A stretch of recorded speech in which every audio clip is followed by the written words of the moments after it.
Good morning all of you. Today we will have a discussion on the process of filtration.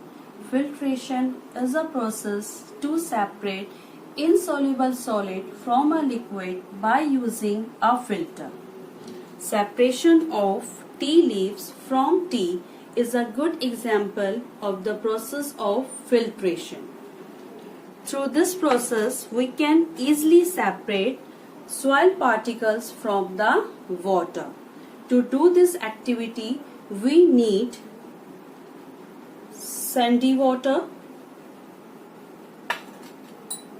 a funnel, conical flask, and filter paper.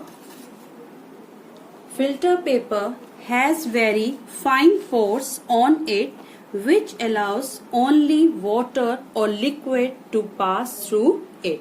So let us start this activity.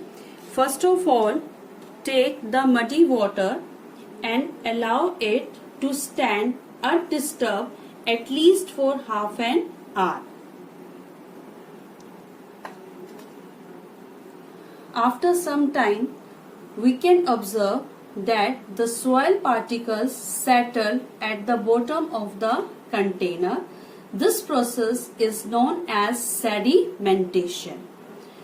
Now, without disturbing the sediments, pour the upper clean water into another container. This process is known as decantation. Now, you can see this decanted water is still muddy and brown in color. So let us try to filter this water by using. First of all, take the filter paper and fold it into the shape of a cone and fix it into the funnel. Now take the decanted water and pour into the filter paper.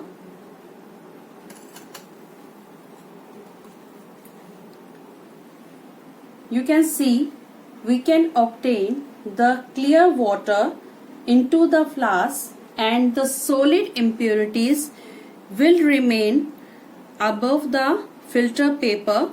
They do not pass through the filter paper and remain on it. So through this process of sedimentation, decantation and filtration, we can separate the insoluble solid impurities from the liquid by using a filter.